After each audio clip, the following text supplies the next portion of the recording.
مغفرت کا ہو گیا سامان پھر، در بدر کی خاک کتنی چھان لی،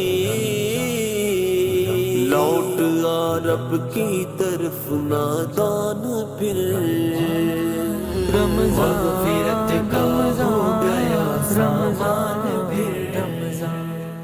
بسم اللہ الرحمن الرحیم۔ السلام علیکم، برکات رمضان افطار ٹرانسمیشن کے ساتھ میں ہوں نوید نظامی۔ امید کرتے ہیں کہ آپ سب خیریت سے ہوں گے، دعاؤں میں ہمیں بھی شامل رکھتے ہوں گے۔ آج 19واں رمضان المبارک ہے۔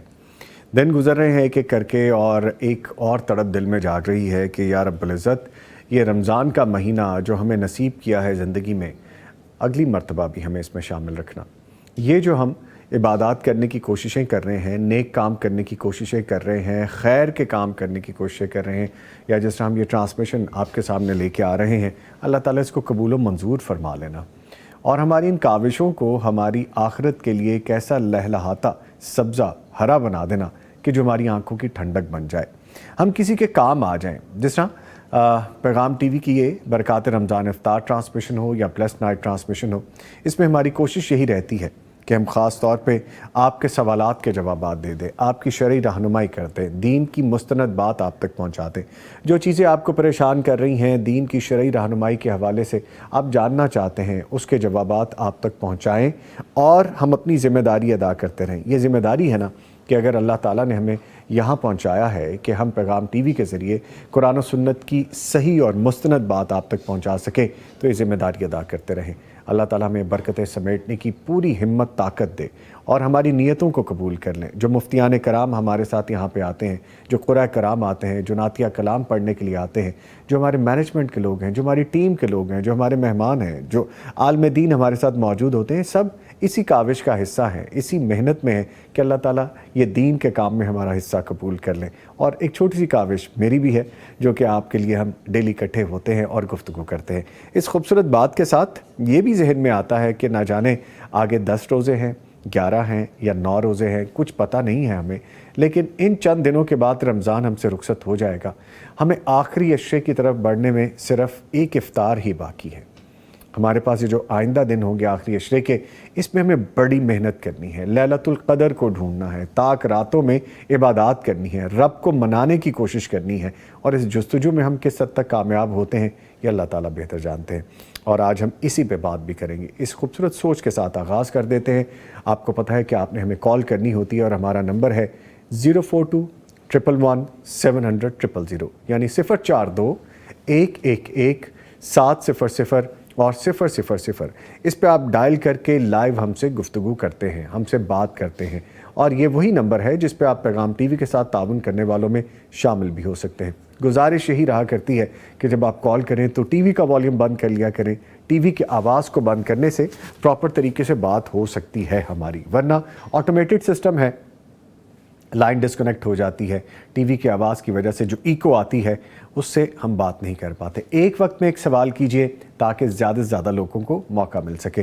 اس کے علاوہ ہمارا واٹس ایپ نمبر ہے 0321565200، یعنی 0321565200۔ اس پہ آپ ڈائل نہیں کریں گے، اس پہ آپ اپنا آڈیو اور ریٹن میسج بھیجیں گے۔ یہ پیغامات ہم تک موصول ہوتے ہیں، چاہے وہ جادو جنات کے حوالے سے سوالات ہوں، شرعی رہنمائی کے حوالے سے ہوں، یا آپ کی کوئی بھی ایسی الجھن ہے جو دین کے حوالے سے آپ رہنمائی چاہتے ہیں، مفتیان کرام یہاں پہ جواب دیتے ہیں۔ اس کے ساتھ اگر آپ پیغام ٹی وی کے ساتھ شامل ہونا چاہتے ہیں تعاون کرنے والوں میں، تو اسی نمبر پہ آپ اپنا آڈیو اور ریٹن میسج بھیج سکتے ہیں۔ معاف کیجیے گا۔ اس کے ساتھ ہمارے IBN نمبر بھی مینشن ہے۔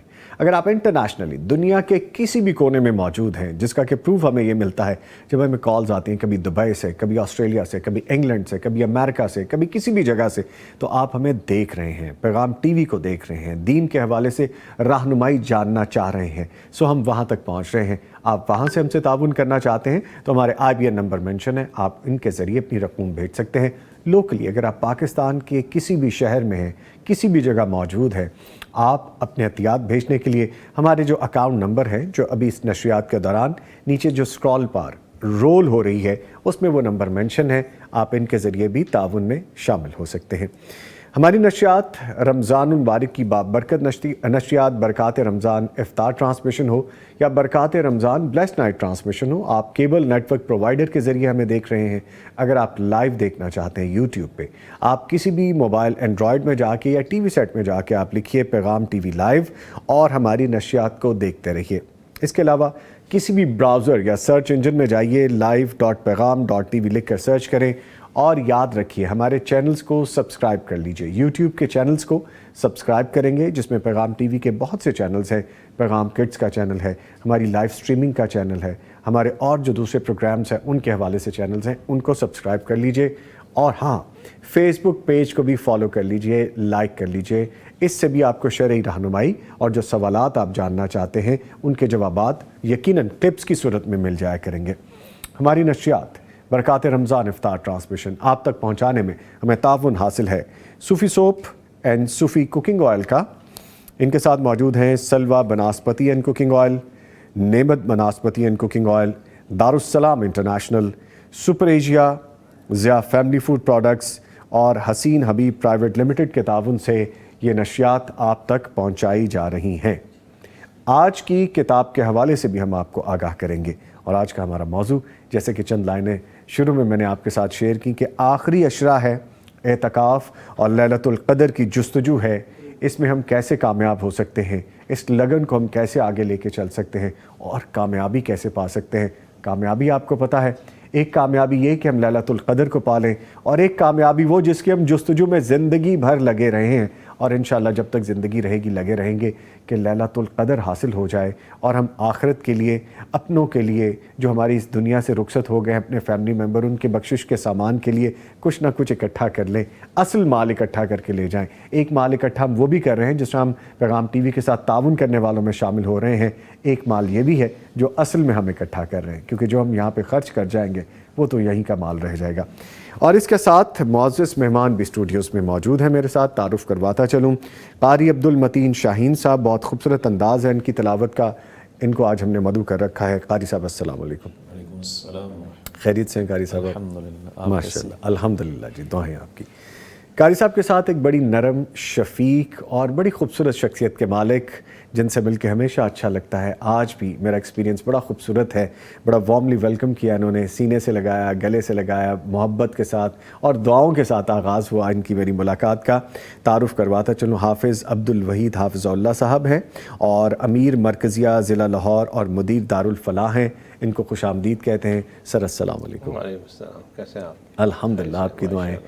ہم اچھے تو تھے ہی جو ماشاءاللہ برکتیں سمیٹ رہے ہیں، لیکن آپ کی دعاؤں سے کچھ اور ہمیں سکون ملا۔ الحمدللہ، thank you very much, thank you, بہت شکریہ جی۔ لیں جی، برکتیں سمیٹتے ہیں، پہلے تلاوت قرآن کریم سننے کی اور پھر اس کے بعد آگے بڑھتے ہیں۔ قاری صاحب آغاز کیجیے۔ اعوذ باللہ من الشیطان الرجیم، بسم اللہ الرحمن الرحیم۔ ان احسنتم احسنتم لانفسکم وان اسأتم فلها، فإذا جاء وعد الآخرة ليسوءوا وجوهكم وليدخلوا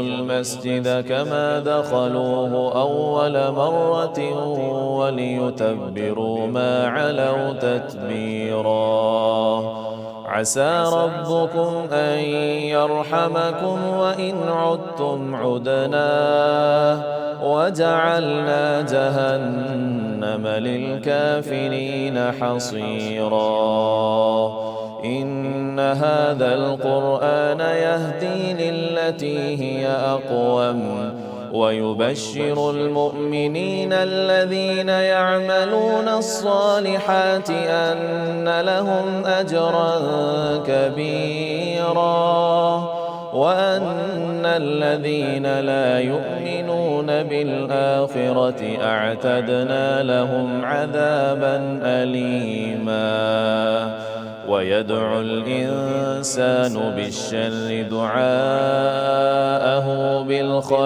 بالخير وكان الإنسان عجولا، وجعلنا الليل والنهار آيتين فمحونا آية الليل وجعلنا آية النهار مبصرة لتبتغوا فضلا من ربكم ولتعلموا عدد السنين والحساب وكل شيء فصلناه تفصيلا وكل إنسان ألزمناه طائره في عنقه ونخرج له يوم القيامة كتابا يلقاه منشورا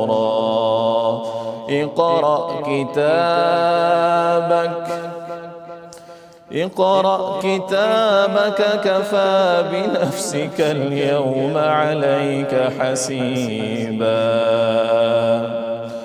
اقرأ كتابك كفى بنفسك اليوم عليك حسيبا من اهتدى فإنما يهتدي لنفسه ومن ضل فإنما يضل عليها ولا تزر وازرة وزر أخرى وما كنا معذبين حتى نبعث رسولا وإذا أردنا أن نهلك قرية أمرنا متر فيها ففسقوا فيها فحق عليها القول فدمرناها تدميرا وكم أهلكنا من القرون من بعد نوح وكفى بربك بذنوب عباده خبيرا بصيرا من كان يريد العاجلة عجلنا له فيها ما نشاء لمن نريد ثم جعلنا له جهنم يصلاها مذموما مدحورا ومن أراد الآخرة وسعى لها سعيها وهو مؤمن فأولئك كان سعيهم مشكورا صدق الله العظيم ماشاءاللہ ماشاءاللہ ماشاءاللہ سبحان اللہ جزاک اللہ قاری صاحب اللہ تعالیٰ آپ کو جزائے خیر عطا فرمائے ماشاءاللہ بہت خوبصورت انداز ہے آپ کا بھی لیں جی اس سے پہلے کہ گفتگو کو آگے لے کے چلے چند ایک کمنٹس ہیں وہ شامل کرتے ہیں کچھ ہمارے دیکھنے سننے والے ضیاء اللہ یعقوب ہیں عظمیٰ ذوالفقار ہیں الیاس ملک ہیں یہ سب آپ کی تعریف کر رہے ہیں جی کہہ رہے ہیں ماشاءاللہ بہت خوبصورت آواز ہے اور کہہ رہے ہیں کہ ماشاءاللہ سبحان اللہ قاری عبدالمتین شاہین کی بہت پیاری آواز ہے ہمیں ان کا انتظار رہتا ہے کہ کب آئیں گے ماشاءاللہ یہ آپ سے محبت کرتے ہیں جی خاص طور پر لکھنے والے علی الیاس ملک بلکہ صرف ان کا نام ہے میں بھی آپ کو جانتے ہوں جی یہ اور اس طرح اور بھی آئی ڈیز ہیں اور آپ کو بہت ویلکم بھی کر رہے ہیں اور آپ کو دعائیں دے رہے ہیں جی ماشاءاللہ ماشاءاللہ ماشاءاللہ اب پڑھتے خوبصورت ہیں جب کلام الہی کے ساتھ کوئی جڑا ہو اور آپ کی وجہ شہرت اور شناخت ہی یہ ہو تو پھر کیسے عزتیں نہیں ملیں گی آپ کو یقیناً ملیں گی یہ دیکھیں جی خوبصورتی سے اور خوش الحانی سے پڑھا ہوا قرآن جی تو خود جو اللہ سبحانہ و تعالیٰ ہے بہت توجہ شوق اور محبت سے سنتے ہیں اس کا اثر بندوں کے اندر بھی آ جاتا ہے بندے بھی اس بندے کی قبولیت کی نظر سے اور قبولیت کی سماع سے لینا شروع کر دیتے ہیں یہ عطا یہ قبولیت اللہ کی طرف سے آ رہی ہوتی ہے یقیناً اللہ تعالیٰ ان کو مبارک کرے بہت خوبصورت پڑھا ہے ماشاءاللہ یقیناً بہت خوبصورت اور بلکہ ابھی مجھے اور بھی آ رہے ہیں ثنا طارق بھی لکھ رہی ہیں عظمیٰ ذوالفقار بھی لکھ رہے ہیں سب ماشاءاللہ آپ کی تعریف کر رہے ہیں جی ماشاءاللہ تو آپ کو سن کے جو ایک عاجزی کی فیل آ رہی ہے اور یہ شکرانے کے جو آنکھوں سے آپ کے آنسو نکل رہے ہیں تو تو کیا یعنی آپ کو محسوس کیا ہوتا ہے کہ یہ اللہ تعالیٰ سے جڑنے کی یہ آپ کو گفٹ ہے یا آپ کو عنایت ہے؟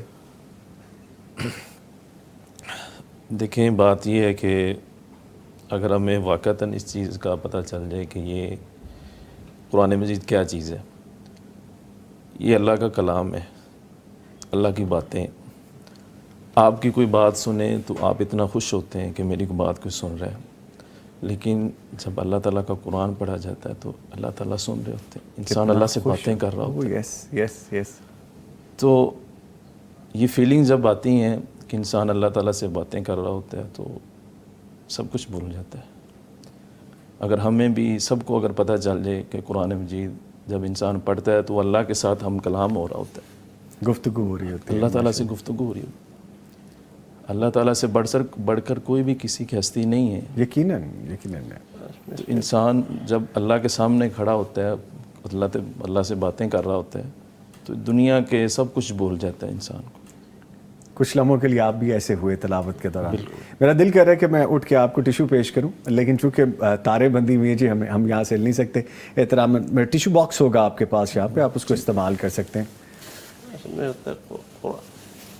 جو شخص یہ چاہتا ہو کہ اللہ اس سے باتیں کرے جی تو وہ قرآن پڑھ لے، اور جو چاہتا ہو کہ میں اللہ سے باتیں کروں وہ نماز پڑھ لے۔ نماز پڑھ لے، بڑی خوبصورت بات ہے، بڑی الحمد خوبصورت سے بات لے کے والناس تک اللہ کی باتیں اور کلام ہے اپنے بندوں کے ساتھ۔ ٹھیک ہے لے جی، یہ بھی تلاوت قرآن کریم کے حوالے سے بھی ہم کوشش کر سکتے ہیں نا کہ لیلۃ القدر کو اب ہم نے ڈھونڈنا ہے، یہ دن آیا ہی چاہتا ہے کہ جب یہ جستجو شروع ہو جائے گی، اور پھر ہم اس جستجو میں تاک راتوں میں ڈھونڈا کریں گے اور ڈھونڈیں گے انشاءاللہ تعالیٰ۔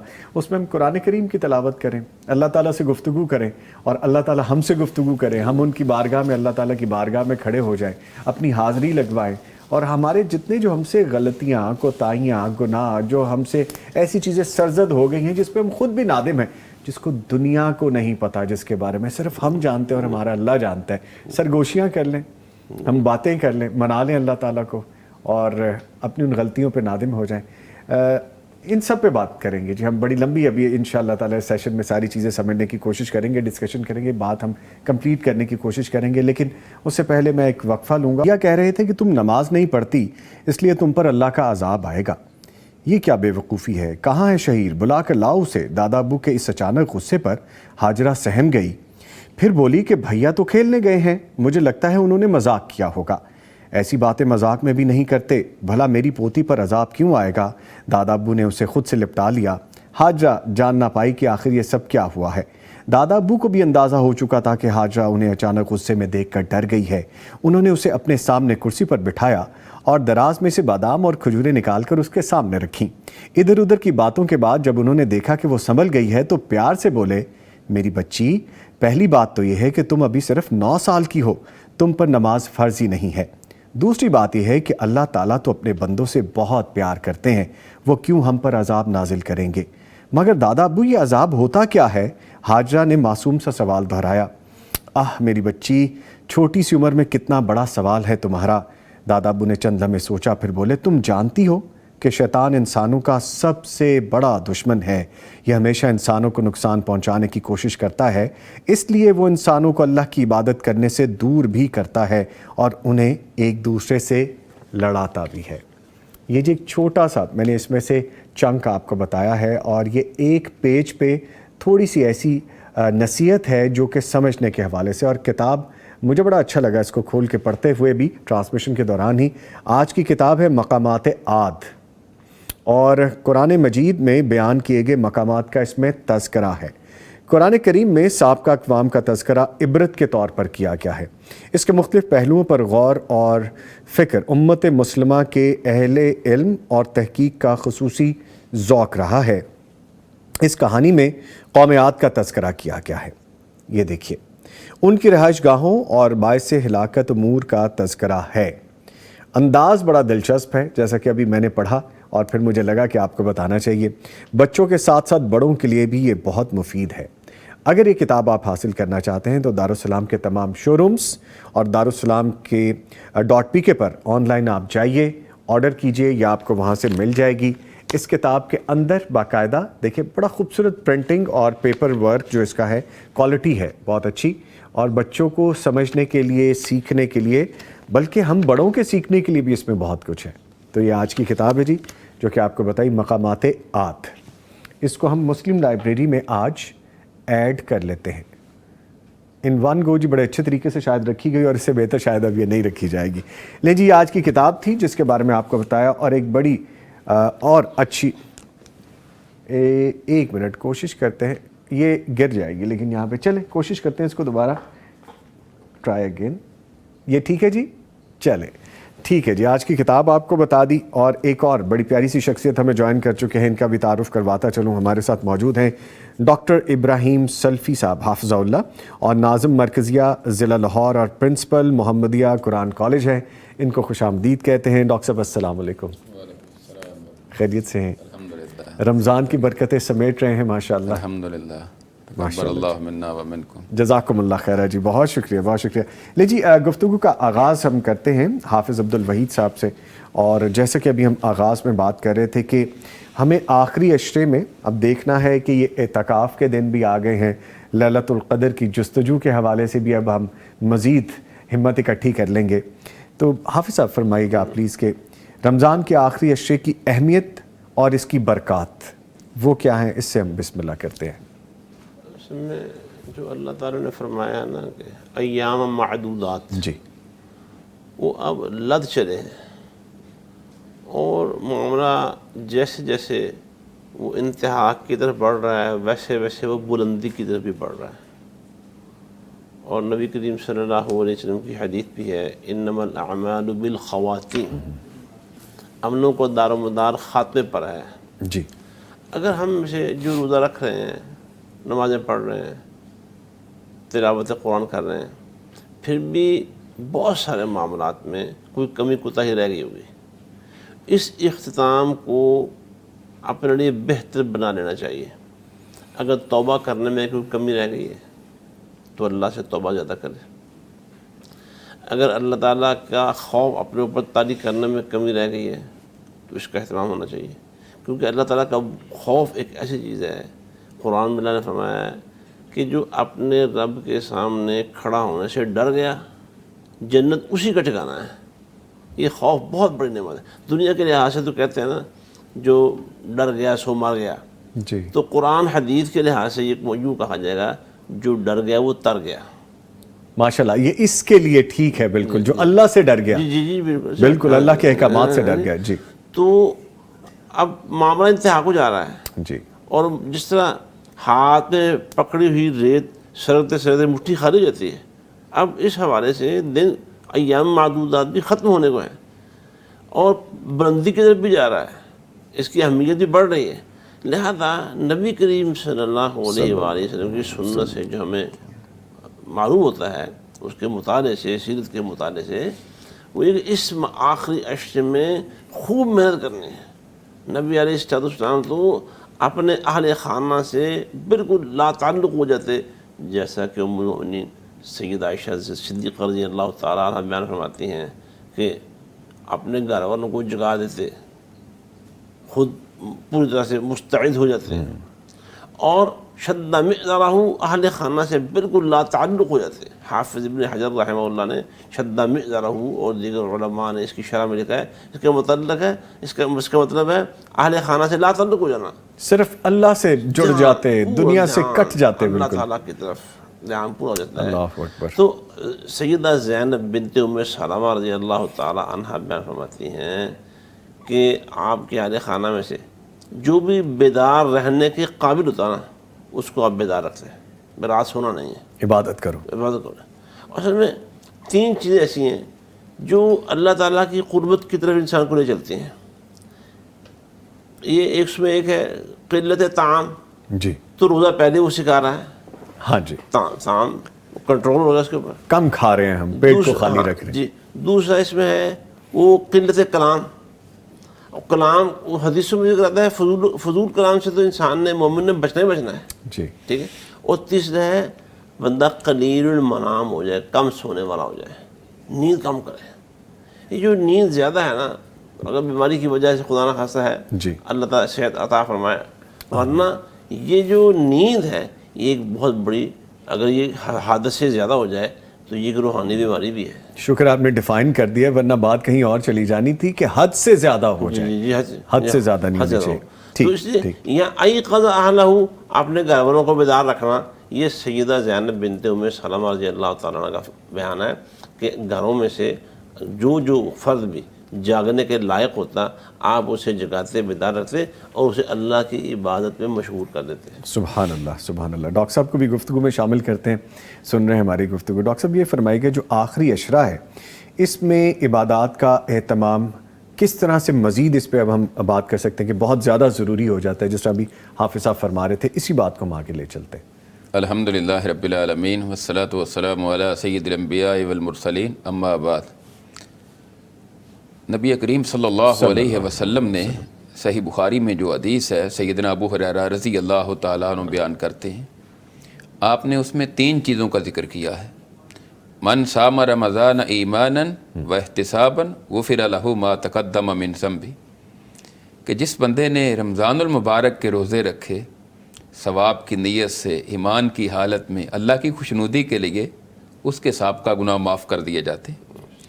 دوسرا، من قام رمضان ایمانا و احتسابا غفر لہ ما تقدم من ذنبہ، جس نے رمضان المبارک میں قیام کیا، یہ بھی پورا مہینہ ہے، آپ رات کو نماز تراویح پڑھتے ہیں، قیام رمضان اس کا اہتمام کرتے ہیں، گویا کہ قرآن سنتے ہیں، تو اس کے بھی سابقہ گناہ معاف کر دیے جاتے ہیں۔ تیسرا آپ نے فرمایا کہ من قام لیلۃ القدر ایمانا و احتسابا غفر لہ ما تقدم من ذنبہ، یہ پہلے 20 دنوں میں نہیں حاصل ہوتا، روزہ پہلے 20 دنوں میں بھی ہے اور اگلے 10 دنوں میں بھی، جی قیام رمضان پہلے 20 دنوں میں بھی ہے اور آخری عشرے میں بھی ہے، لیکن یہ جو فضیلت ہے یہ صرف آخری عشرے میں ہے کہ جس نے لیلۃ القدر کا قیام کیا ایمان کی حالت میں اور اللہ کو راضی کرنے کے لیے، اس کے سابقہ گناہ بھی معاف کر دیے جاتے ہیں۔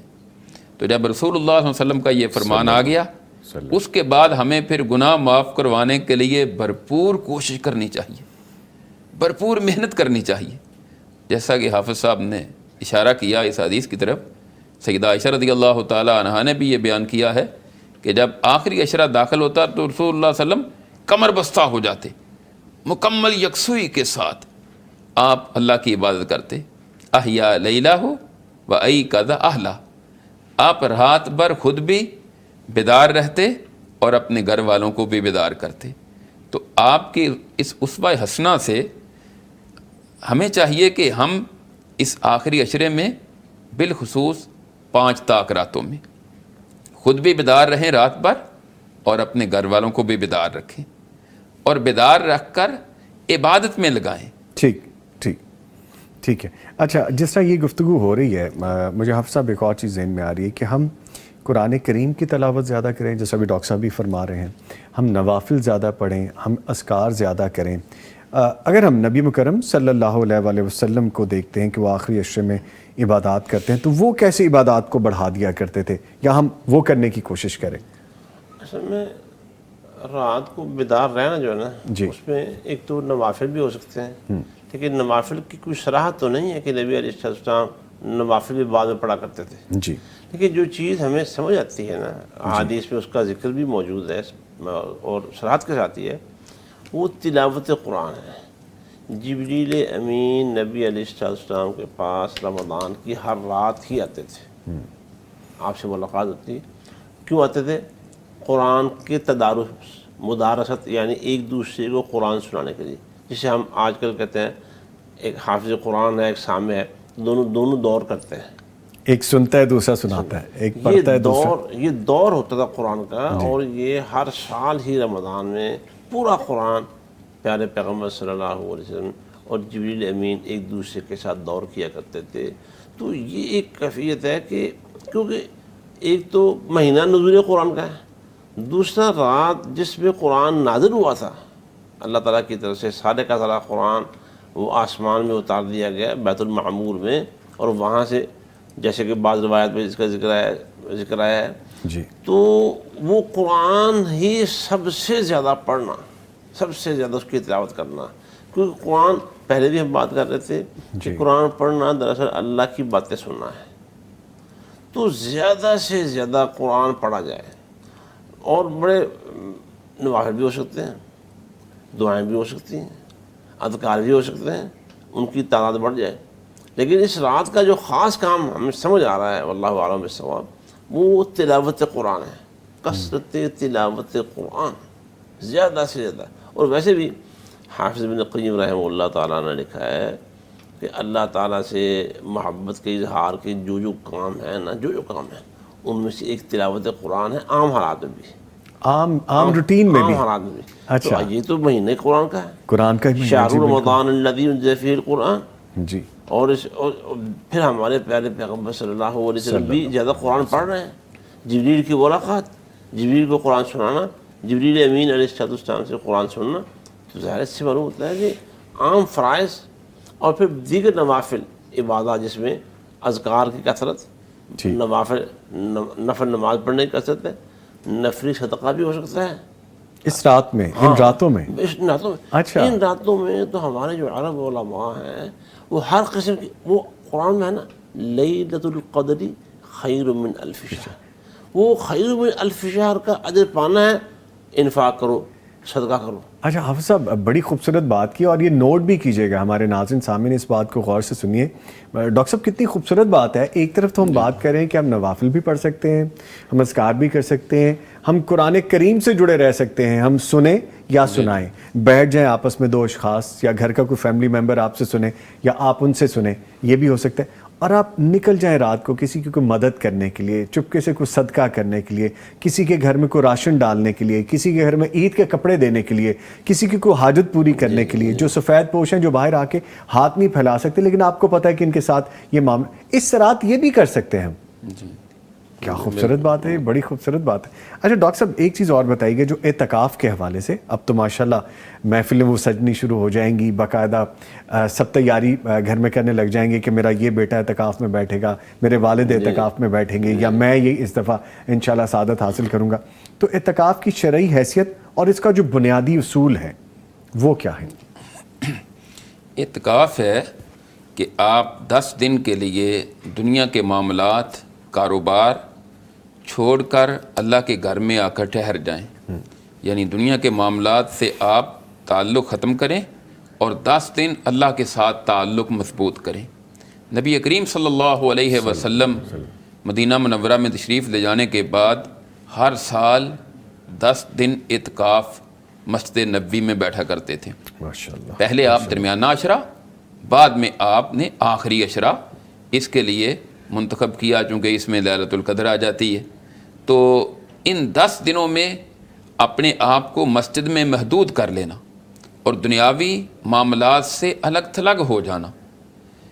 اور پھر حدیث میں اس کی وضاحت آتی ہے کہ بعض ایسے امور کہ جو آپ اعتکاف کی حالت میں ان کو پورا نہیں کر سکتے، مثال کے طور پر عام دنوں میں ہاسپٹل میں آپ چلے جاتے ہیں کسی مریض کی عیادت کے لیے، کسی جنازے میں چلے جاتے ہیں، اب اعتکاف کی صورت میں آپ مسجد میں ہیں، آپ باہر نہیں جا سکتے، اللہ تعالیٰ آپ کو ان نیکیوں کا بھی اجر عطا کرے گا جو آپ اعتکاف کی وجہ سے باہر جا کر ان کا اہتمام نہیں کر سکتے، کسی کے ساتھ شامل نہیں ہو پا رہے، کسی کے ساتھ شامل نہیں۔ اچھا، گویا کہ آپ پہلے وہ کام کرتے تھے، جی، اب آپ اعتکاف کی وجہ سے نہیں کر سکے۔ ٹھیک ہے، اعتکاف میں جو آپ کام کر رہے ہیں ان کا اجر تو آپ کو ملے گا ہی، جی جی، ان کی فضیلت تو اپنی جگہ ہے۔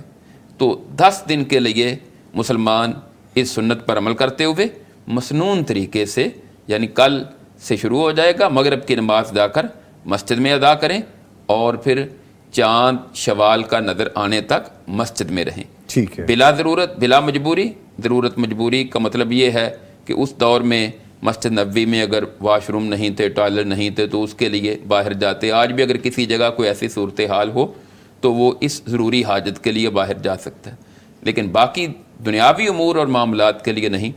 بلکہ میں اس میں یہ چیز بھی ایڈ کروں گا جی جی، کہ ہمارے ہاں آج کل بعض جگہ اعتکاف کے دوران لوگ موبائل استعمال کرتے رہتے ہیں۔ میرا یہ کویسچن تھا آپ سے ویسے، لیکن چونکہ یہ ہماری سوسائٹی کی بات ہے تو آپ کے ذہن میں بھی آ گئی، فرمائیے۔ تو اصل تو ہے کہ آپ نے دنیا سے تعلق ختم کرنا ہے، اور اگر آپ اعتکاف بیٹھ کر پوری دنیا سے رابطے میں ہیں تو پھر اس کا مطلب ہے کہ آپ نے اعتکاف کا حق ادا نہیں کیا. تو 10 دن محدود کر کے آپ دنیا سے تعلق ختم کریں. میں تو اس کے حق میں ہوں کہ اپنے پاس موبائل رکھنا ہی نہیں چاہیے اور موبائل استعمال ہی نہیں کرنا چاہیے.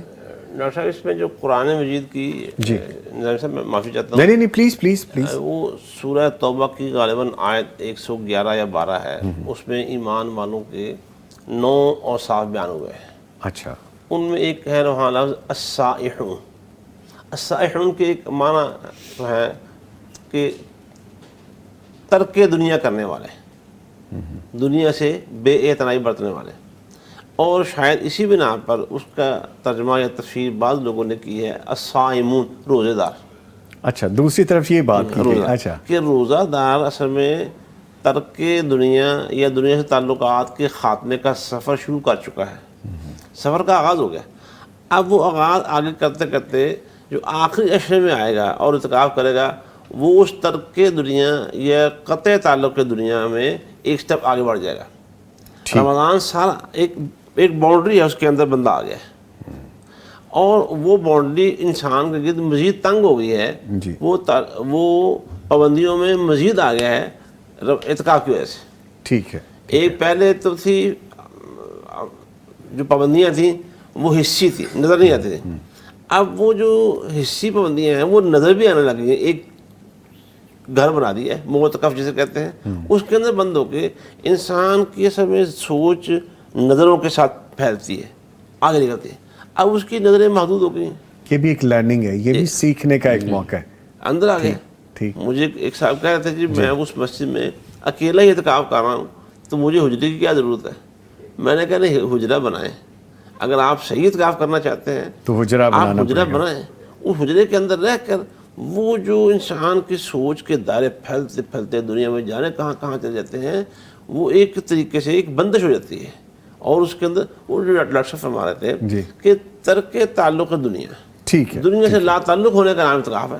ٹھیک ہے. ابھی تو اس پہ بہت ساری گفتگو کرنی ہے جی. ابھی تو ہم نے اس کو شروع کیا، اس گفتگو کو بہت ساری چیزیں ڈسکس کریں گے. ایک چھوٹا سا وقفہ ہے، اس کے بعد ہم دوبارہ حاضر ہو رہے ہیں. ہمارے ساتھ رہیے گا.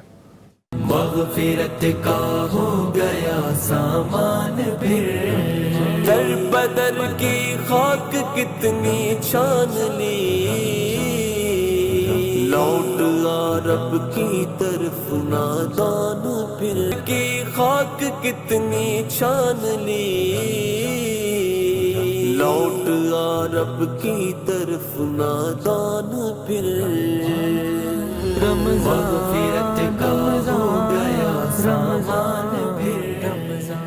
ٹرانسمیشن میں آپ کے ساتھ ہیں اور گفتگو ہو رہی ہے آخری عشرہ، اعتکاف اور لیلۃ القدر کی جستجو کے حوالے سے، جس پہ ہم گفتگو میں شامل کیے ہوئے ہیں ڈاکٹر ابراہیم سلفی حافظہ اللہ ان کو اور حافظ عبدالوحید حافظہ اللہ.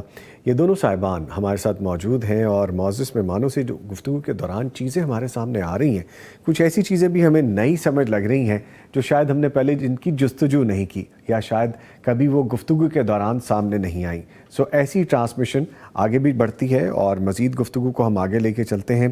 ڈاکٹر صاحب، جو ہم اعتکاف کے حوالے سے بات کر رہے تھے اور حافظ صاحب فرما رہے تھے کہ وہ آپ کو بنانا ضروری ہے، نظروں کو کنٹرول کرنا ضروری ہے، دنیا سے علیحدہ ہونا ضروری ہے تاکہ آپ اور آپ کے رب کا رابطہ بالکل ٹرانسپیرنٹ ہو جائے، بیچ میں کوئی حائل ہی نہ ہو.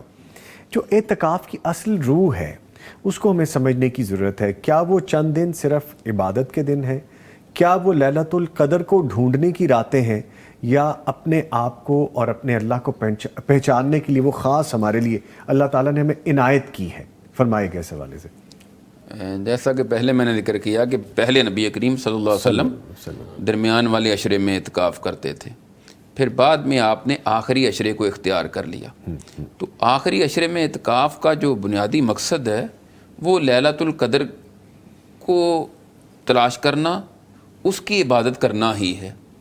یعنی یہ جو 5 راتیں، اور اس کے متعلق آپ صلی اللہ علیہ وسلم نے فرمایا تحروا لیلۃ القدر بالوتر من شہر رمضان او کما قال النبی صلی اللہ علیہ وسلم، کہ آخری عشرے رمضان المبارک کے آخری عشرے کی جو 5 طاق راتیں ہیں ان میں تم لیلۃ القدر کو تلاش کرو.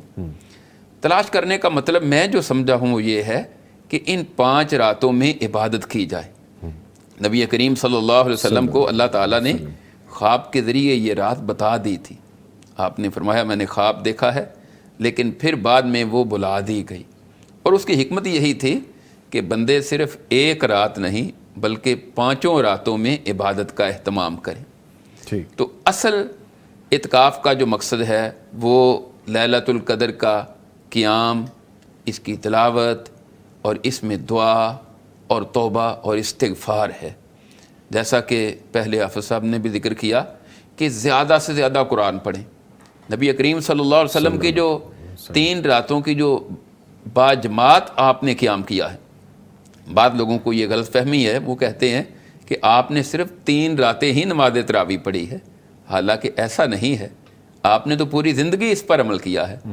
3 راتیں آپ نے لوگوں کو جماعت کروائی ہے، اور اس میں پہلی دفعہ آپ نے رات کے 1/3 حصے تک، 1/3 حصے تک قیام کیا، جی. دوسری دفعہ نصف رات تک، اور تیسری دفعہ جو آپ نے قیام کیا ہے، اب آپ کا قیام جو ہے یعنی آپ نے لوگوں کو جو رکعت پڑھائی اس کے اندر آپ قرآن کی تلاوت کرتے رہے، صحابہ سنتے رہے. صحابہ اکرام کہتے ہیں کہ ہمیں اس بات کا اندیشہ ہوا کہ کہیں ہمارا سحری کا ٹائم ہی ختم نہ ہو جائے، سحری نہ نکل جائے. اتنی عبادت کی، اتنی عبادت، اتنا لمبا قیام. ہاں جی. اور پھر عموم سے بھی ہم سمجھ سکتے ہیں کہ نبی کریم صلی اللہ علیہ وسلم کے متعلق جو حدیث میں سیدہ عائشہ رضی اللہ تعالیٰ عنہا نے بیان کیا ہے کہ آپ کی پنڈلیاں سوج جایا کرتی تھی. ہم نے اتنی عمر گزر گئی، کبھی کسی کی پنڈلیاں عبادت کی وجہ سے سوجی ہوئی نہیں دیکھی. اللہ. اس سے معلوم ہوتا ہے کہ رسول اللہ صلی اللہ علیہ وسلم کمال لمبا قیام کرتے تھے. اور سیدہ عائشہ رضی اللہ تعالیٰ عنہا نے بھی صحیح بخاری میں کہتی ہیں کہ آپ جو رکعت پڑھتے تھے رات کو، تہجد اور قیام اللیل وہی ایک ہی ہے، اور قیام رمضان، یہ سب ایک ہی نماز کے نام ہیں. وہ اتنی لمبی ہوتی تھی کہ ان کی خوبصورتی کو کیسے بیان کیا جا سکتا ہے. ٹھیک ہے. اچھا ڈاکٹر صاحب ایک چیز اور بتائیے کہ میں کاروبار زندگی میں مصروف ہوں، میں چاہتا ہوں کہ میں اعتکاف پہ بیٹھوں، لیکن شومی یہ قسمت، کاروباری معاملات اور آپ کی زندگی کے معاملات، آپ ہی اپنے گھر کے کفیل ہیں، آپ ہی چلانے والے ہیں، آپ اعتکاف میں نہیں بیٹھ سکتے چاہتے ہوئے بھی. وہ مجھ جیسا بندہ تو محروم رہ گیا اعتکاف کی برکتوں سے. ہاں، اس کا یہ حل ہے. جی. 2 چیزیں ہیں. جی. ایک تو یہ ہے کہ اگر آپ 10 دن مسنون اعتکاف ہے جو نبی کریم صلی اللہ علیہ وسلم نے اختیار کیا ہے، جی. اس سے کم اگر آپ جی. کچھ ایام اعتکاف میں گزارنا چاہتے ہیں تو اس کی بھی حدیث میں اجازت ہے. جی.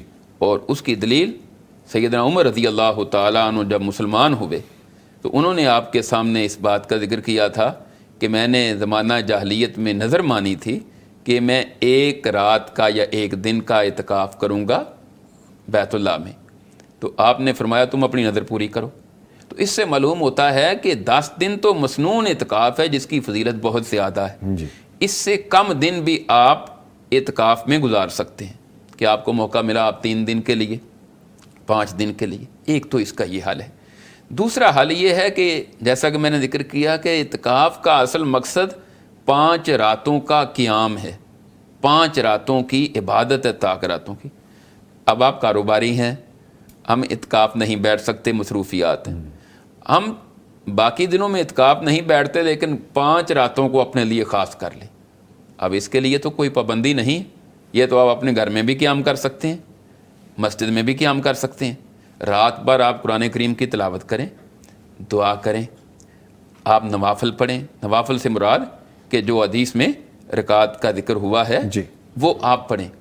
اور ہمارے ہاں شاید اس طرف توجہ کم جاتی ہے کہ لوگ کہتے ہیں کہ رکعت زیادہ پڑھیں، کوئی 40 رکعت پڑھ لیں، 50 رکعت پڑھ لیں.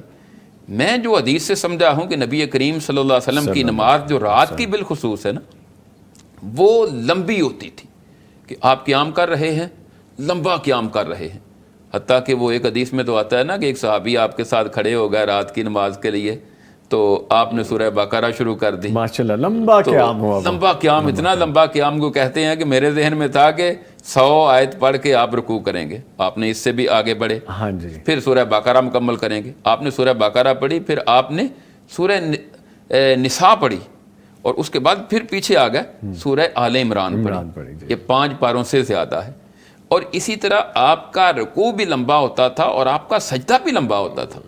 واسجد واقترب، اور یہ بھی حدیث میں آتا ہے کہ سجدے کی حالت میں بندہ اللہ کے سب سے زیادہ قریب ہوتا ہے، یہ قبولیت کا وقت ہوتا ہے. یعنی ہم تھوڑی رکعت بھی پڑھیں، قیام لمبا کریں، رکوع لمبا کریں، تلاوت لمبی کریں، سجدہ لمبا کریں، تلاوت زیادہ کریں، سجدہ لمبا کریں، تو وہ 2 رکعت بھی آپ پڑھیں گے نا لمبی، گھنٹے کی 2 گھنٹے کی، اور پھر طبی نقطہ نظر سے بھی آپ کا سجدہ لمبا ہوگا تو بہت ساری بیماریوں سے آپ محفوظ ہو جائیں گے. جی ایگزیکٹلی. تو یہ بہت بڑا فائدہ ہے کہ آپ کا جو رات کا قیام تھا اس میں ہمیں یہ بات ملتی ہے کہ آپ قیام، رکوع، سجود لمبے کرتے تھے. اچھا ڈاکٹر صاحب، جیسے آپ فرما رہے ہیں اس کا مطلب ہے ہر ایک رات، یعنی ایک رات کے لیے 5 راتیں جو ہم ڈھونڈتے ہیں تاکہ ایک رات کے لیے آپ اپنے آپ کو علیحدہ کر لیں اور پھر اپنے معاملات زندگی میں دوبارہ سے مصروف ہو جائیں، پھر ایک رات کو ڈھونڈیں. اس طرح کر سکتے ہیں آپ ایسے ہی. جی حافظ صاحب کچھ کہنا چاہ رہے ہیں؟ ہمارے نا ایک عالم تھے مسجد میں، انہوں نے ایک دفعہ یہ بتایا کہ یار اگر آپ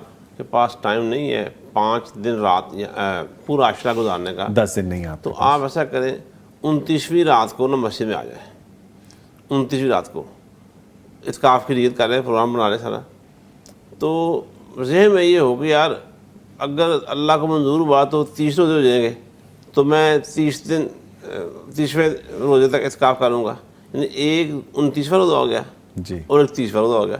اور 29ویں رات کے بعد تو کاروبار ویسے سارے بند ہو جاتے ہیں، عام کاروبار جو ہوتے ہیں، ٹیکنیکل بات ہے، اور بلکہ میرا خیال ہے کہ ملازمتوں سے بھی چھٹی مل ہی جاتی ہے، دوسرے شہروں میں چلے جاتے ہیں، آفیشلی آپ کو آف مل جاتا ہے. اعتکاف کے مشروع ہونے سے اور اس کی سنت سے فائدہ اٹھانے کا ہے کم سے کم 29ویں رات کو آپ نکلیں تیاری کر کے مسجد میں چلے جائیں. اگر اس کے بعد اگلی رات اور اس سے اگلی رات 30ویں رات اگر مل جائے تو الحمدللہ، نہیں تو عید کرنے کے لیے پھر گھر آ جائیں. ٹھیک. اچھا یہ بھی ایک ٹیکنیکل بات بتائیے. اچھا سر، یہ تو بات سمجھ میں آ گئی کہ اگر آپ کے پاس وقت نہیں بن پا رہا، آپ پہ ذمہ داریاں ایسی ہیں کہ آپ نہیں نکل سکتے، تو ایک رات تو آپ دے سکتے ہیں نا کم از کم. سو یہ 5 راتیں آپ اپنی ذات کے لیے نکال لیں، آپ اور اللہ تعالیٰ، جس میں صرف آپ دونوں ایک دوسرے کے ساتھ ہم کلام ہو، جو ہم کہتے ہیں کہ 10 دن نہیں نکال سکتے. اچھا سر، دوسری چیز حافظ صاحب یہ فرمائے گا، کیا ہر مسلمان کے لیے اعتکاف ضروری ہے یا یہ صرف سنت کفایہ ہے، ضروری نہیں ہے کہ اعتکاف میں بیٹھے؟ کیا حکم کیا ہے؟ یہ تو بالکل الحمدللہ علماء نے بالکل صاف لکھا ہے کتاب و سنت کے مطابق کہ روزہ تو اصل میں نزول قرآن کا مہینہ نا، اور یہ ساری نزول قرآن کی یادگار ہے.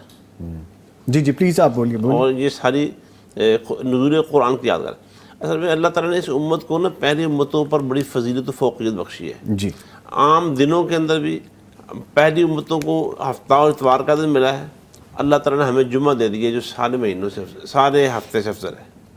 اسی طرح نزول قرآن جو پہلی کتابیں بھی نازل ہوئی ہیں، مختلف روایات میں ذکر آتا ہے، وہ رمضان میں ہی کے مہینے میں ہی نازل ہوتی رہیں، لیکن شروع کے پہلے عشرے میں، دوسرے عشرے میں، لیکن قرآن مجید رمضان کے آخری عشرے میں نازل ہوا، اور وہ لیلۃ القدر کہلاتی ہے، طاق رات میں نازل ہوا. تو اللہ تعالیٰ نے ہمیں اس رات کے ذریعے بڑی فضیلت و فوقیت بخشی ہے. ہمیں جو ٹائم تھوڑا ملا ہے نا، حدیثوں میں ذکر آیا کہ ہمیں اس امت کو دنیا میں رہنے کا ٹائم تھوڑا ملا ہوا ہے، وہ تھوڑے ٹائم کی وجہ سے اجر تھوڑا بن رہا تھا، تو اللہ تعالیٰ نے لیلۃ القدر خیر من 1000 شہر دے دی. یہ بونس ہمیں دے دیا اللہ تعالیٰ نے. بونس دے دی کہ اس کے ذریعے تم پہلی امتوں نے زیادہ ٹائم گزار کر بھی وہ مرتبہ اور مقام حاصل نہیں کر پائیں جو تم تھوڑا ٹائم گزار کر، اور یہ ایک اس رات نزول قرآن کی رات ہے، اس کو پا کر تم اللہ تعالیٰ کے ہاں ان سے بھی زیادہ مرتبہ اور مقام حاصل کر سکتے ہو. تو یہ لیلۃ القدر کی اصل میں جستجو ہے، اور یہ 5 راتیں جو جاگنا ہے وہ اس وجہ سے جاگنا ہے کہ ہمیں نزول قرآن کی وہ احساس مل جائے، وہ اللہ تعالیٰ کی قربت حاصل ہو جائے، وہ اللہ تعالیٰ کی نزدیکی ایسی حاصل ہو جائے جو اللہ تعالیٰ نے اس امت پر خاص انعام فرمایا ہوا ہے. تو اس لیے یہ امت کی فضیلت کا ایک بہت بڑا ایک موقع ہے، ایک بہت بڑی ایک رمضان ایک گولڈن چانس اللہ تعالیٰ نے دیا ہوا ہے. مس نہیں کرنا چاہیے، اس کو حاصل کرنے کی کوشش کرنی چاہیے. اس کے لیے پہلے سے تیاری، یہ دن میں آرام کر لے تھوڑا سا بندہ، کھانا کا رات کے وقت کم کھائے، پیٹ کو ہلکا پھلکا رکھے تاکہ انسان آسانی سے رات کو جاگ سکے. ٹھیک ہے، یہ تو اہتمام کی باقاعدہ بات کر دی حافظ صاحب نے. ڈاکٹر صاحب، جسمانی طور پہ یہ کرنا بھی ضروری ہے، کیونکہ بسیار خوری کے بعد پھر آپ کبھی کہیں لیٹیں گے، کبھی کہیں گریں گے، تو یہ تیاریوں میں شامل ہیں ان 5۔ ویسے تو زندگی بھر ہمیں یہ عمل کرنا چاہیے، جس طرح رمضان المبارک آتا ہے تو ہمیں یاد کرواتا ہے کہ یہ ہے تمہارا اصل، یہ ٹریننگ ہے، یہ ٹریننگ ہے۔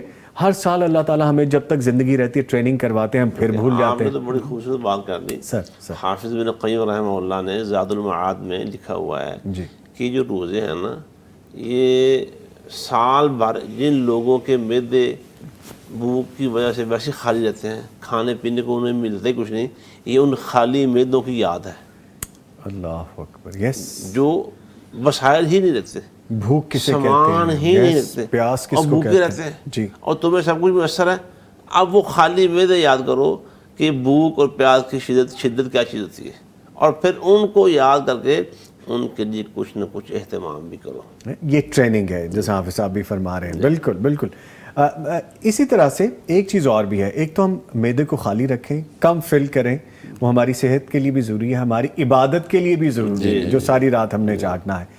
اب اس بات کو اگر ہم تھوڑا اور آگے لے جاتے ہیں، جس طرح ابھی ہم لیلۃ القدر میں خاص عبادات کے حوالے سے ذکر کر رہے تھے کچھ دیر پہلے، نوافل، قرآن کریم کی تلاوت، کوئی خاص عمل، کوئی خاص چیزیں ایسی کرنی چاہیے؟ ایک تو یہ کہ ہمیں یہ نہیں پتا کہ آج کی رات لیلۃ القدر ہے، ہم اس کو ڈھونڈیں گے، جستجو کریں گے۔ دوسرا یہ کہ کوئی خاص عمل بھی ہیں اس رات میں کرنے کے لیے؟ ہاں، اس کے متعلق ایک تو جن چیزوں کا ہم نے پہلے ذکر کیا ہے، جی، ان کے ساتھ ساتھ دعا کی بڑی اہمیت ہے۔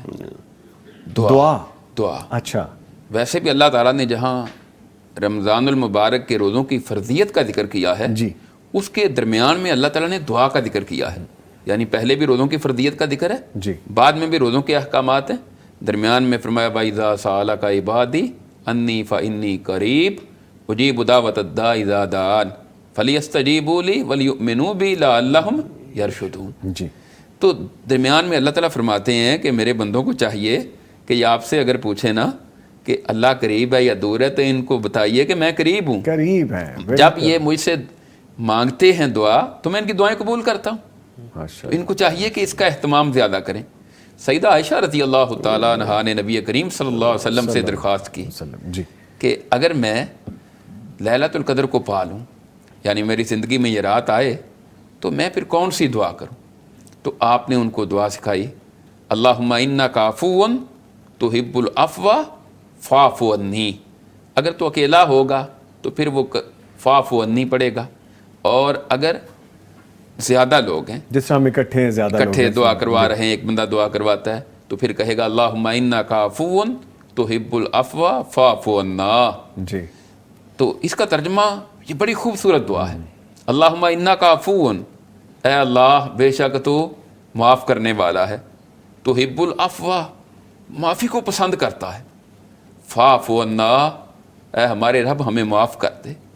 تو بندہ اللہ تعالیٰ سے یہ ساری عبادات کر ہی اس لیے رہا ہے کہ اللہ گناہ معاف کر دے اور جنت الاٹ کر دے۔ تو اس دعا میں بھی گویا کہ اس چیز کا ذکر آ گیا کہ میں ایک اور ایک تو دعا ہے، جی، دوسرا کہ قرآن کریم میں اللہ رب العزت نے جو ذکر کیا ہے لیلۃ القدر خیر من الف شہر، کہ یہ ایک رات جو ہے یہ 1000 مہینے سے افضل ہے۔ اچھا، اس کے برابر قرار نہیں دیا، افضل کہہ دیا اس کو، افضل خیر، اس سے بہت بہتر ہے۔ تو اس کو ہم اگر سالوں میں کنورٹ کریں تو یہ 83 سال اور 4 ماہ بنتے ہیں کہ اتنی فضیلت ایک رات کی۔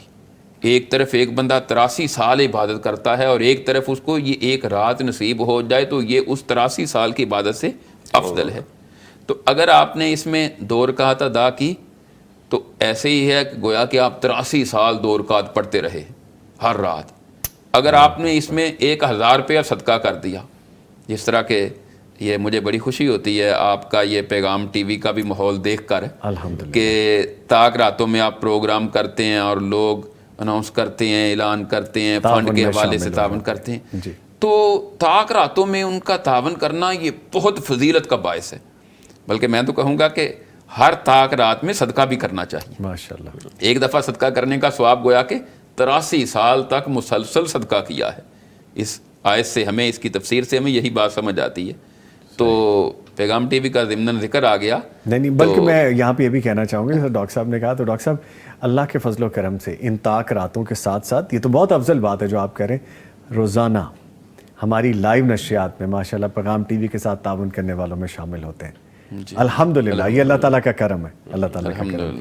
ٹھیک ہے, گفتگو آگے بھی لے کے چلیں گے. حافظ صاحب نے کوئی بات کمپلیٹ کرنی تھی بیچ میں جو رہ گئی, پھر مجھے بریک کی طرف جانا ہے, فرمائیے گا اس حوالے سے. وہ اصل میں جو یہ قدر کی رات ہے نا, ام المؤمنین سید عائشہ صدیقہ رضی اللہ تعالیٰ عنہ کا جو سوال تھا کہ اگر میں وہ رات پا لوں, میں وہ رات پا لوں, اگر میں پا لوں تو مجھے اللہ سے کیا مانگنا چاہیے.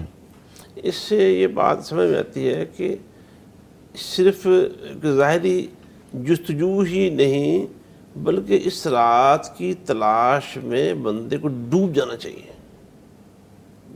یعنی کیونکہ یہ رات جب شروع ہوتی ہے نا تو یہ مطلع الفجر, قرآن نے کہا کہ طلوع فجر تک رہتی ہے شروع, اور اس رات میں جبریل امین کی معیت میں فرشتے آتے ہیں زمین پر. جبریل امین کی جو ذمہ داریاں تھیں فرشتوں کے پاس اللہ کا پیغام لانا ہے, اب جبریل امین اس رات قرآن مجید کی یاد کی وجہ سے پوری زمین کا چکر لگاتے ہیں اور فرشتے ان کے ساتھ ہوتے ہیں, اور یہ سلسلہ جاری رہتا ہے رات کے آغاز سے لے کر رات کی انتہا تک, طلوع فجر تک. جی طلوع فجر تک شروع, جب سے رات شروع ہوئی. اور پھر یہ جو حضرت عائشہ رضی اللہ تعالیٰ عنہ نے فرمایا کہ میں سوال کیا کہ میں اگر وہ رات پا لوں تو میں کیا مانگوں, کہ مطلب کہ وہ رات یہ نہیں کہ وہ زندگی میں ایک دفعہ ملتی ہے, یہ ہر سال ہی آتی ہے.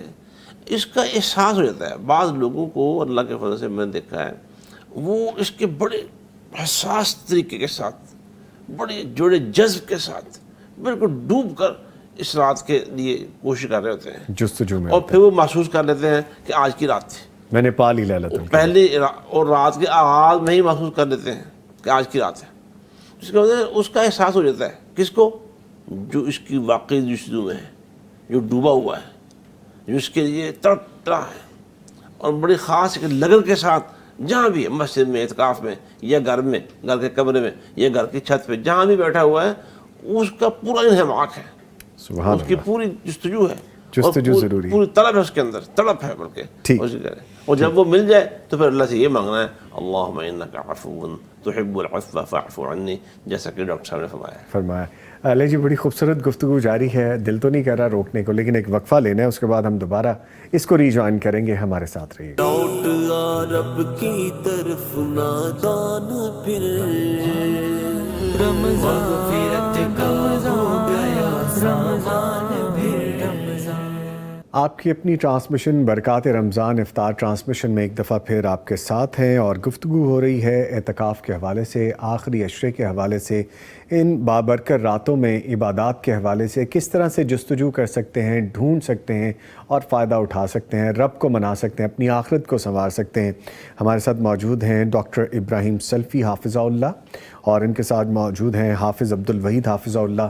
ان دونوں معزز مہمانوں سے گفتگو ہو رہی ہے. حافظ صاحب, ہم جہاں پہ مرد ہم اپنی بات کر رہے ہیں, اب سے کافی دیر پہلے تک ہم صرف مردوں کے حوالے سے, میں بزنس پہ ہوں, میں جاب پہ ہوں, میں کر سکتا ہوں, میں مسجد میں رہ سکتا ہوں.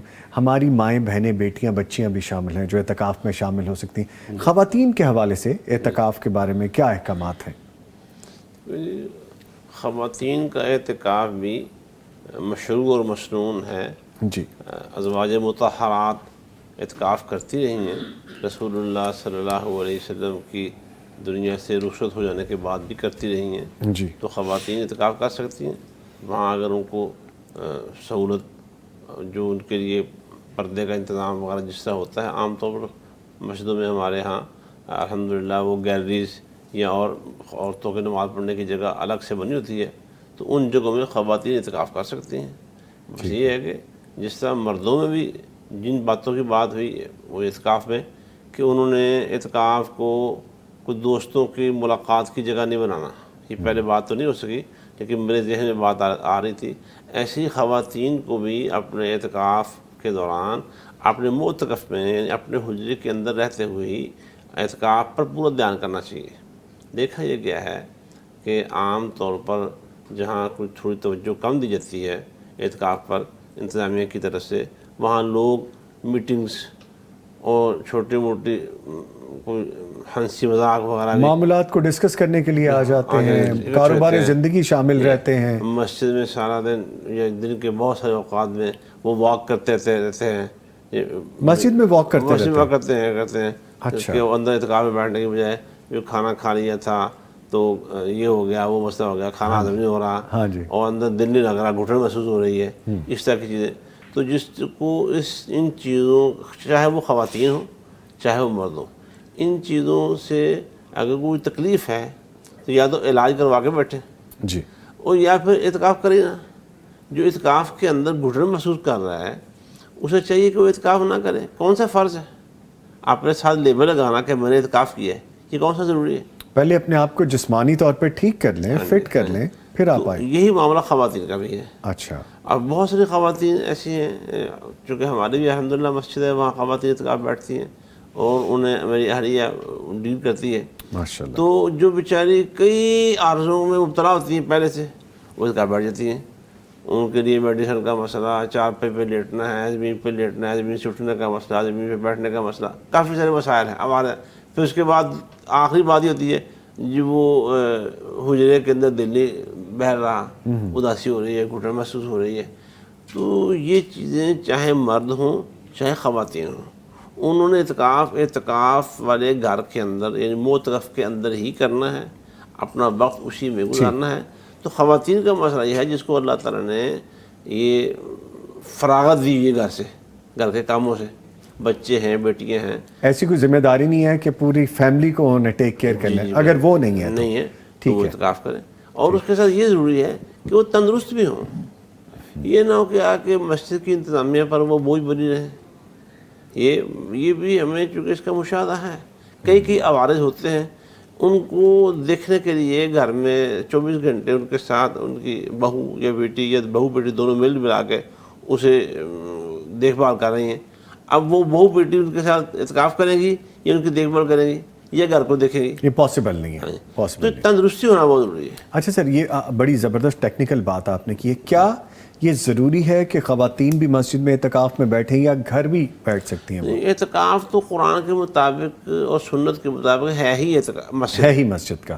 گھر میں اعتکاف کچھ نہیں ہے. اور یہ کتنے دن کا ہو سکتا ہے؟ 3 دن، 5 دن، 10 دن؟ جتنے دن بھی وہ آسانی سے کر سکے. ٹھیک ہے، جتنے دن بھی آسانی سے کر سکے. ٹھیک ہے. قرآن میں ہے سورہ بقرہ میں وَأَنْتُمْ عَاكِفُونَ فِي الْمَسَاجِدِ، جی، یہ آیت دلیل ہے کہ اعتکاف کی جگہ ہے ہی مسجد، گھر میں اعتکاف نہیں ہوتا. نہیں ہوتا. ٹھیک ہے. اچھا ڈاکٹر صاحب، یہ فرمائیے گا کہ اگر کسی کو یقین نہ ہو کہ اس کی عبادات قبول ہو رہی ہیں، مثلا کبھی کبھی یہ لگتا ہے نا کہ بالکل جو میں اللہ سے مانگ رہا ہوں، جو میں عبادت کر رہا ہوں، جو میں دعائیں مانگ رہا ہوں، یہ سب کچھ قبول ہو رہا ہے، اور کبھی ہوتا ہے کہ بندہ ابہام کا شکار رہتا ہے اور کبھی اسے لگتا ہے نہیں مجھے نہیں لگتا، میں کر تو رہا ہوں. یہ غیر یقینی سی جو کیفیت ہوتی ہے، اس حوالے سے بیان کیجیے گا. اصل میں پہلی بات تو یہ ہے کہ آپ جتنی بھی عبادات کر رہے ہیں، آپ کو چاہیے کہ آپ قرآن و حدیث میں دیکھیں کیا سنت کے مطابق کر رہے ہیں. ٹھیک ہے. اگر آپ کا عقیدہ بھی درست ہے اور پھر آپ سنت کے مطابق کر رہے ہیں، جی، اور پھر جو عبادات کی جو بیس ہے، بنیاد ہے، وہ ہے رزق حلال، آپ کا کھانا حلال کا ہے. اور پھر چوتھی چیز، یعنی پہلی میں نے ذکر کی، آپ کے عقائد درست ہیں، اس میں شرک وغیرہ کی آمیزش نہیں ہے. دوسرا ہے کہ وہ سنت کے مطابق ہے، آپ کا عمل جو آپ عمل کر رہے ہیں. تیسرا ہے کہ آپ رزق حلال کھا رہے ہیں، حرام کی آمیزش نہیں. اور چوتھا ہے کہ آپ عمل اللہ کی رضا کے لیے کر رہے ہیں، خالصتاً. جی، دکھلاوا، نمود و نمائش کہ لوگ کہیں. اچھا، بعض لوگوں کو ہم نے دیکھا ہے کہ وہ ایک تو ہوتا ہے نا، حاجی یا عمرے سے واپس لوٹتے ہیں تو اس کے بعد حاجی لکھنا، باقاعدہ اس کا اہتمام کرنا اور پھر ہار وغیرہ ڈال کر استقبال کرنا. میں نے بعض لوگوں کو دیکھا ہے کہ وہ اعتکاف سے جب آتے ہیں تو اسی طرح پھول وغیرہ ڈال کر، حتیٰ کہ ایک دیکھا کہ وہ ساتھ ڈھول بجا کر لا رہے ہیں. اعتکاف سے آ رہا ہے، ڈھول لے کے آ رہے ہیں. ڈھول لے کر آ اس رہے کی ہیں. کیا وجہ سر؟ بس میں تو اس میں یہی خوشی ہے، خوشی یا اس میں نمود و نمائش بھی آ سکتی ہے. دونوں صورتیں ہو سکتی ہیں حافظ صاحب جیسا تو کہہ رہے ہیں. ان چیزوں سے بچ کر، یعنی یہ 4 چیزیں آپ اپنے اعمال میں دیکھیں. اس کے بعد پھر اگر آپ کو وسوسہ ہے نا کہ شاید میرا عمل قبول نہیں ہوتا یا میری دعا قبول نہیں ہو رہی، تو میں سمجھتا ہوں کہ وہ وسوسہ ہے. اللہ تعالیٰ کے ساتھ آپ حسن ظن رکھیں. جی چونکہ نبی کریم صلی اللہ علیہ وسلم نے فرمایا، حدیث قدسی ہے، اللہ تعالیٰ فرماتے ہیں انا عند ظن عبدی، میں اپنے بندے کے ساتھ اس کے گمان کے مطابق سلوک کرتا ہوں. وہ معاملہ کرتا ہوں. تو بندے کو چاہیے کہ حسن ظن رکھے. ہاں ایک چیز اس میں یہ ہوتی ہے، دعا کی 1 دفعہ 2 دفعہ 4 دفعہ قبول نہیں ہوئی، بندہ سمجھتا ہے کہ شاید اللہ تعالیٰ مجھ پر خوش نہیں ہے، ناراض ہے، میری دعا قبول نہیں ہو رہی اس وجہ سے. اصل بات یہ نہیں ہوتی. بندے کی سوچ محدود ہے، اس کی ایک لمٹ ہے. مثال کے طور پر بندہ کہتا ہے یا اللہ مجھے زیادہ مال دے دے. اللہ تعالیٰ سمجھتے ہیں کہ اس کو زیادہ مال دیا تو یہ اپنی دنیا یا آخرت خراب کر لے گا، اس کے لیے یہ مال نقصان دہ ہے. جس طرح اس کی مثال آپ اس طرح سمجھیں، شوگر پیشنٹ جو ہے وہ پسند کرتا ہے کہ مجھے میٹھا دے دیں، گھر والے نہیں دیتے، وہ کہتے ہیں نہیں آپ کو یہ میٹھی چیز آپ کو نہیں دینی، آپ کی شوگر بڑھ جائے گی. اسی طرح بندہ پسند کرتا ہے کہ مجھے مال زیادہ مل جائے. اللہ تعالیٰ اس کی دعا وہ وقتی طور پر قبول نہیں کرتے تو بندہ سمجھتا ہے کہ شاید میری دعا قبول نہیں ہو رہی، مجھے مال نہیں اللہ مل کی رہا. حدیث میں آتا ہے کہ اس کی وہ دعا ذخیرہ ہو جاتی ہے. قیامت کے دن جب بندہ دیکھے گا بڑی بڑی نیکیاں، کہے گا یا اللہ میں نے تو یہ نیکیاں کی نہیں، یہ کہاں سے اتنی نیکیاں آ گئی؟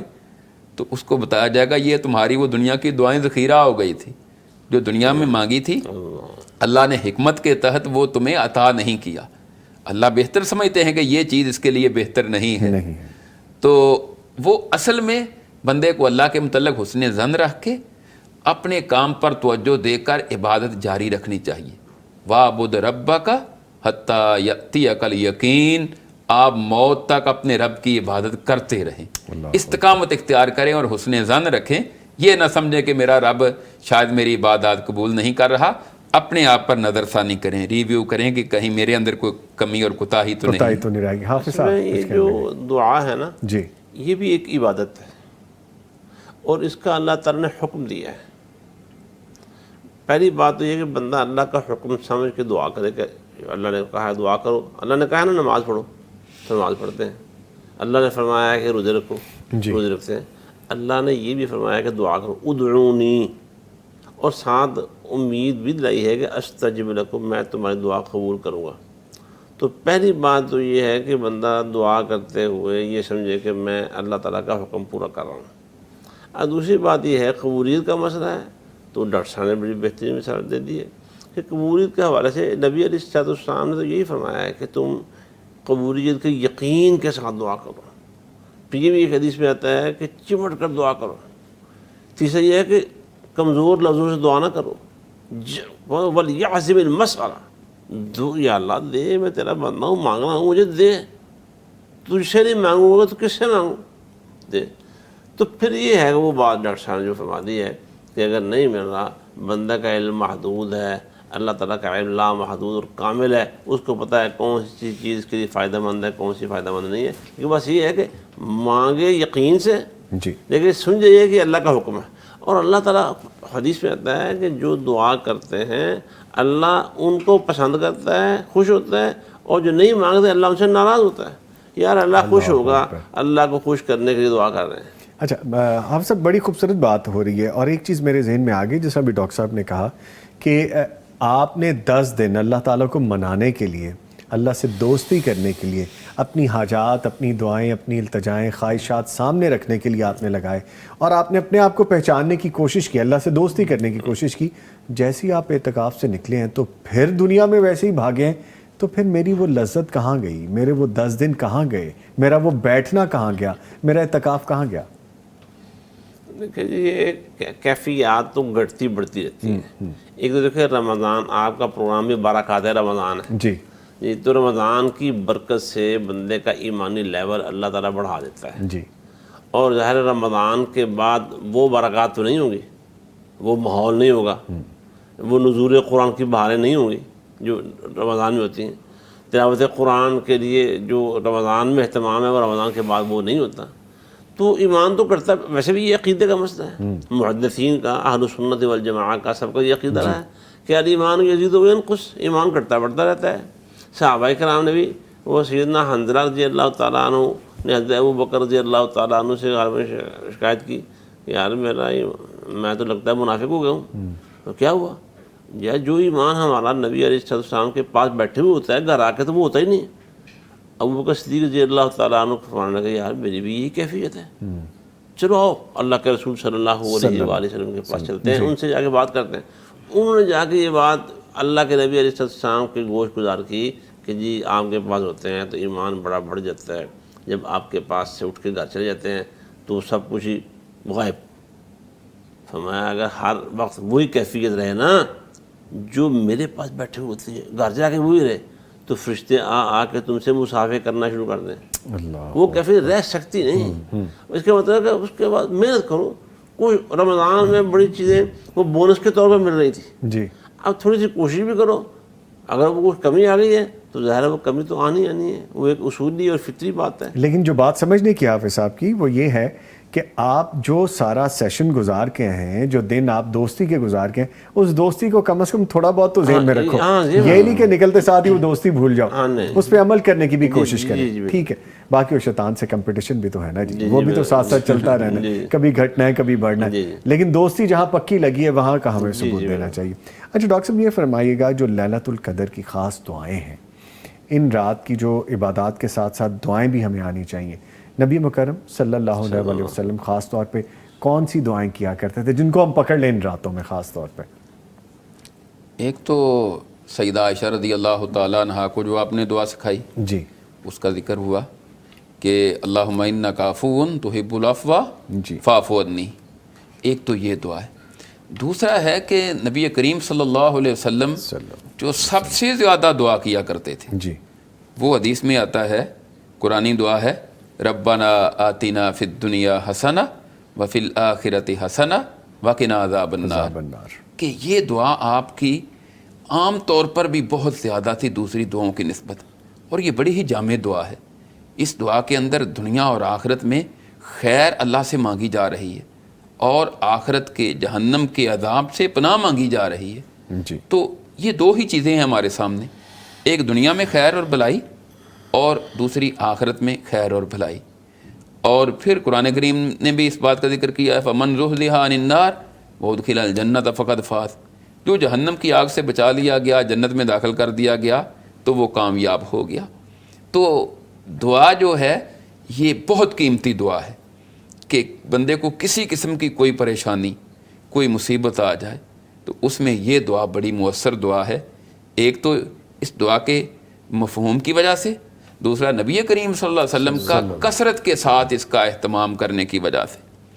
باقی تیسری بات یہ ہے کہ ہمارے ہاں بعض لوگ دعا پڑھتے ہیں، دعا پڑھتے ہیں. ایک ہے دعا پڑھنا، دوسرا ہے دعا مانگنا. اس میں تھوڑا سا فرق ہے. دعا پڑھنا یہ ہے کہ آپ کو دعا کا کوئی ترجمہ نہیں آتا، بس پڑھ رہے ہیں، آپ نے یاد کی تو آپ دعا پڑھ رہے ہیں، آپ کو پتہ ہی نہیں کہ اللہ سے مانگ کیا رہے ہیں. اس میں دلچسپی بندے کی بڑھ جاتی ہے، محنت بڑھ جاتی ہے جب بندے کو پتہ ہو کہ میں اللہ سے مانگ کیا رہا ہوں. تو وہ پنجابی میں مانگ لے، اردو میں مانگ لے، پشتو میں مانگ لے، اپنی کسی بھی زبان میں کسی بھی زبان میں، اپنی مادری زبان میں. تو اصل ہے کہ اللہ سے مانگے جتنا زیادہ سے زیادہ ہے. اور حدیث میں اس کا طریقہ بھی بتایا گیا ہے کہ سب سے پہلے اللہ تعالیٰ کی تعریفیں کرے. سورہ فاتحہ پڑھ لے، اللہ کی تعریفیں ہیں. سورہ اخلاص پڑھ لے. اسی طرح سورہ حشر کی آخری آیات ہیں جہاں اللہ تعالیٰ کی بہت زیادہ تعریفیں ہیں وہ. اور اس کے بعد کثرت سے نبی کریم صلی اللہ علیہ وسلم پر درود پڑھے اور اس کے بعد پھر مانگے. تو جو سی بھی دعا مانگے گا اللہ رب العزت بندے کی دعا ضائع ہی نہیں کرتے. تو جن دعاؤں کا بھی اہتمام کرے گا. تو ایک بات اور میرے ذہن میں آ رہی تھی جی کر دیجیے کہ ہمارے ہاں جو کچھ کوتاہیاں پائی جا رہی ہیں وہ رات کو ہم نے اپنے ماحول میں دیکھا ہے کہ لوگ تاک راتوں میں بیدار بھی رہتے ہیں لیکن جو اصل کام ہے اس کو نظر انداز کر دیتے ہیں. اصل کام عبادت ہے، قرآن کی تلاوت ہے، اذکار، دعا، نوافل. جی اصل کام یہ ہے. جی. تو کھانے پینے میں رات بسر کر دینا، وہ انجوائے کرتے رہنا. اچھا چلو باہر چلتے ہیں، کسی ہوٹل سے جا کر رات سحری کریں گے، اس طرح کا ماحول. اچھا ایک مسجد میں آپ کچھ دیر بیٹھ گئے، اب دوسری مسجد میں چلتے ہیں. یعنی راتوں کو سڑکوں پر ضائع نہ کریں.